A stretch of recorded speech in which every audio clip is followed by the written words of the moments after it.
My name is Diana. I grew up in a house people envied. White shutters. Perfect lawn. A mother who hosted charity dinners. A father who corrected his tie in the hallway mirror every morning. But inside, our family was built on one unspoken rule. My sister, Clarissa, came first. Always. Clarissa was the diamond. Glittering. Loud. Adored. I was, well, the velvet box the diamond sat in. Present, necessary, but never noticed. My mother, Elaine, worshipped beauty like it was a religion. And Clarissa, with her soft blonde curls and naturally rosy cheeks, was her altar. I, on the other hand, was the girl who hid in libraries, wore sensible shoes, and kept her hair in a bun because it was easier to manage. Diana is smart, my father would say. Yes, my mother would sigh, but smart doesn't turn heads. And that was the rhythm of my childhood. I met Alex in my second year of university. He was quiet, thoughtful, and always seemed to be carrying a pen behind his ear because he was terrified of forgetting good ideas. He liked the way I analyzed problems. I liked the way he made space for my voice when I spoke. He was the first person in my life who didn't compare me to Clarissa. When I brought him home the first time, my father liked him immediately. My sister gave her usual polite smile. But my mother. She watched him with a calculating expression, like she was mentally reorganizing her chessboard. I brushed the feeling off. I shouldn't have. Because that night, while I was upstairs changing, my mother pulled him aside and said, "Clarissa will make a better wife one day. She's more beautiful, more complete."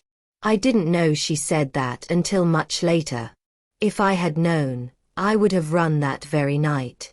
The change was slow, subtle, and poisonous. It started with Clarissa dressing up a little more when Alex visited. Then my mother began inviting him over without telling me. "Just casual visits," she said with a smile that never reached her eyes. Alex started showing up late to our study sessions. He started checking his phone every time he thought I wasn't looking. He flinched when I asked about his day. And one afternoon, he mentioned something that broke the illusion. "Your mom makes great apricot chicken. I had it at your place this week." I froze. "My mom? You were home?" "Oh, yeah, she asked me to stop by. Just for advice." Advice about what? He couldn't answer that. He didn't even try. But the heartbreak came a week later. I wasn't supposed to be home that night. I told Alex I'd be in the dorm working on a project. But something in me, a whisper from my gut, told me to go home. The lights were on. Voices filled the living room. Soft, intimate, familiar voices. I hid in the hallway. My mother sat in her favorite chair, back straight like a queen. Clarissa sat beside Alex, so close her knee touched his.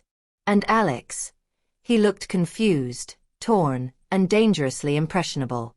My mother said the words that split my world wide open. "Clarissa is more beautiful and will be a better wife for you.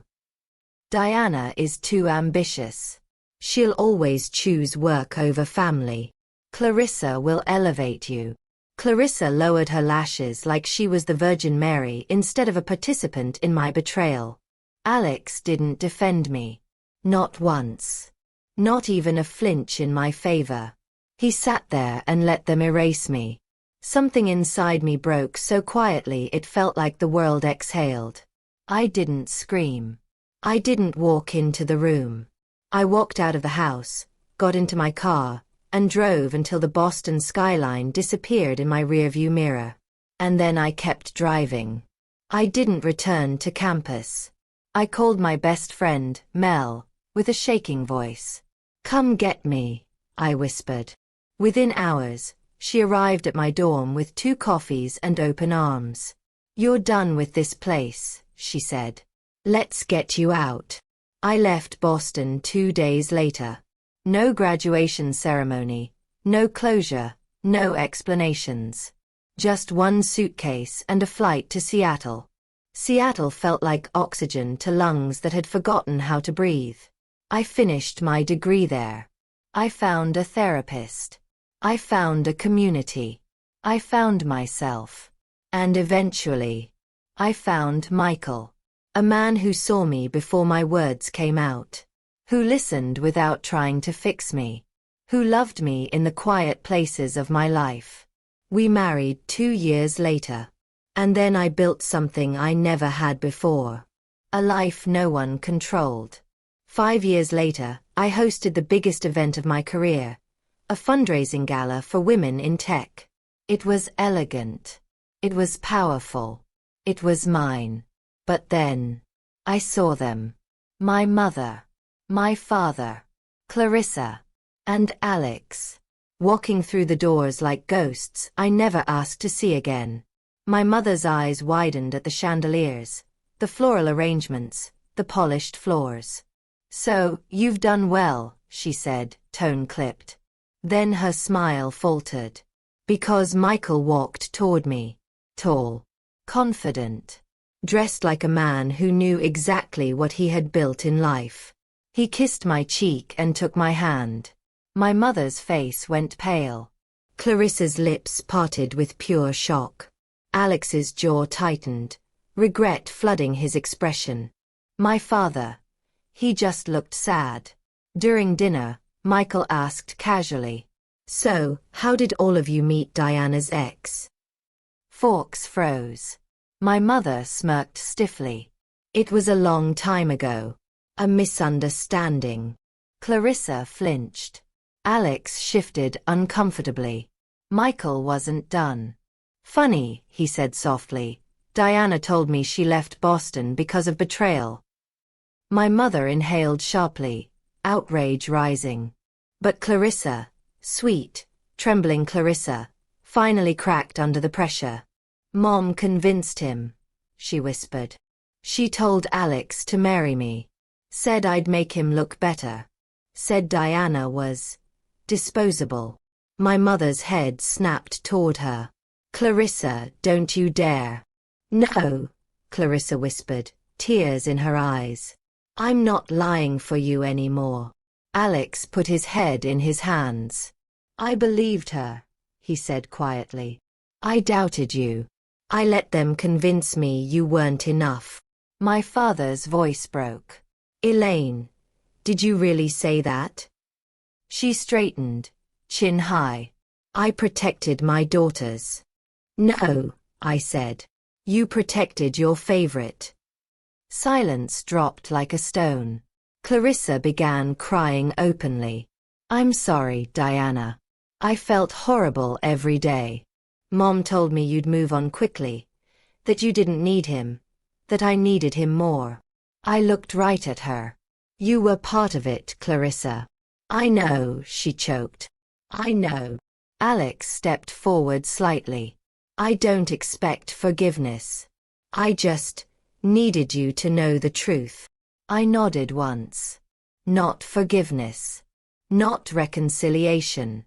Just acknowledgement. My mother grabbed her purse. "We're leaving." But my father didn't move. "I'm staying," he said. "I owe my daughter the respect I failed to give her." And for the first time in my life, my mother left a room alone. The real revenge wasn't the confrontation. It was everything that came after. My father visited Seattle often. We rebuilt slowly, carefully. Clarissa left Alex 2 months later. She got a small apartment and started working at a boutique. For the first time, she wasn't performing her life. She was living it. My mother stayed distant, orbiting my life from far away, unable to control anything anymore. And as for Alex, he married someone else a year later. But that wasn't my concern. Because I had already won. Not through spite. Not through punishment. But through rebuilding a life stronger than the one they tried to take. Moral lessons. This story reminds us that family loyalty should never be built on silence, fear, or manipulation.